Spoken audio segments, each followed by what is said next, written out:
Hey everybody, welcome back to IP Farms. Well, it's another day here on the farm.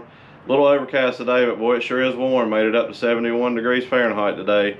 Calling for some more cold weather and thunderstorms tonight, so enjoy it while I can. But anyway, I told you in the video where I moved the rock that we got the four-wheel drive frame out of the shop, and I'm gonna try my best to get the two-wheel drive service truck around here. I tried it yesterday and it wouldn't crank on its own. I don't know if the fuel pump's clogged up or if it's not coming on. I checked the relays, whatever, but you know, I don't know what kind of gas was in the tank before I tried to fire it up, you know, 6 months ago in the videos, right when I got it. But anyway, Dad's here. He's gonna help me drag it around. I'm gonna drive to Oliver, and he's gonna drive the truck, see if we can get it around front here, get it pushed in the shop. So thought I'd bring you along for a little bit of that, and we're gonna get everything situated and ready, get the motor jacked up so I can get the oil pan off up, get these rods and mains in.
Boy, isn't that pretty. I think every piece on this truck is in the way or going to be in the way of getting that oil pan off.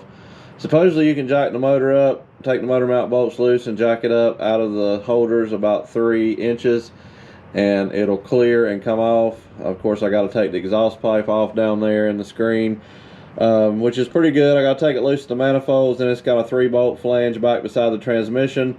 I can take it loose there, and the other truck has that factory pipe on it with a converter already, so I can bolt that back on, then just connect the two, because this one still has the original exhaust and factory muffler and everything and tailpipe. They just cut the converter off. So see how that goes. I'm gonna lube everything up tonight and probably go ahead and get the oil draining out of it and see what happens. I don't know. It's gonna be a job. My dad was here. He helped me with the fuel pump situation. I guess the fuel pump has gone out. It's probably just clogged up with some old nasty gas or something. The relay is good and the fuse is good, but it's not coming on. So I think I'm gonna tackle the bearings here and get all this situated, and then I guess drop that fuel tank down.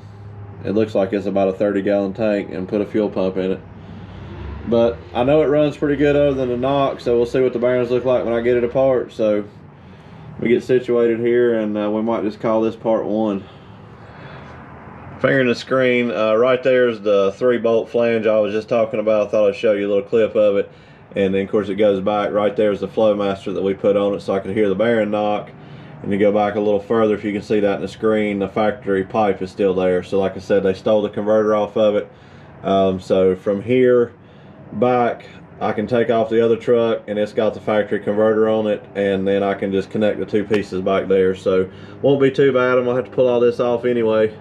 Transmission is in good shape, thank goodness. But I've got an idea, and I'm not sure which direction I'm gonna go. Of course, you know how my mind changes. You guys have been along with me, but might ask for a little bit of advice here in just a minute.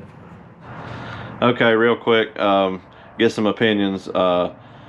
Throw it down in the comments. Let me know what you guys think I should do here. Should I go ahead and just make this all one deal and go ahead and swap at least the axles out while I'm doing all this work to this truck, and just go ahead and get it sitting on the 4-wheel drive suspension, and then all I would have to do later is just swap the transmission out? Or should I just go ahead and fix what needs to be fixed right now, the bearings in the motor and the fuel pump, put it on the road, drive it for a little while, see how it's going to be, and then worry about doing the swap later? You know how I get with projects. The only drawback is that a lot of things I need to pick up, being as how these are automatics and gutless 5.4s, I really need that low range in the transfer case, getting some of this bigger equipment that I'm going to be picking up in the near future. So kind of debating on that, but I don't know. Let me know what you guys think down in the comments. Okay, everybody, we're going to wrap this up and call it part one of the service truck repair. Wasn't a whole lot today. We got it around the shop, got everything jacked up, ready, tires and wheels off of it. Showed you a few things about what I got to get into here. I don't know how this is going to go, but I'm not going to bore you with a bunch of wrench turning videos. We'll make this just a short series about it in between some other videos. This isn't 100% concentration. I've still got all the work to do on the barn to finish up in the farm office. We've got the trailer to repair, but it's starting to warm up a little bit, and I want to get some of these projects behind me. That was the main reason why I just decided against planting anything in 2022, mainly because I will never get this stuff finished if I don't go ahead and do it before I go head deep into farming. So that's where we are. Ask your opinion on the 2-wheel drive, 4-wheel drive swap. That's just for conversation piece. Drop it down in the comments. Let me know what you think. I like to bounce ideas off you guys. I really appreciate all the support and everything you do. So we'll see what happens, fingers crossed. But anyway, thank you everybody for watching. Please consider subscribing if you hadn't already. Hit the thumbs up button if you like what you see. It does help the channel out quite a bit. Thumbs down, I understand, it's not for everybody, especially these repair videos. Share them, get them out there though. Might be somebody else, thinking about attempting this. I watched a bunch of YouTube videos myself, done a lot of this in the past. The main thing that scares me is just how many bars and pieces run under there and how hard it's going to be to get that oil pan off. Get the oil pan off, I'll be golden. We'll see what happens. Till next time, thank you.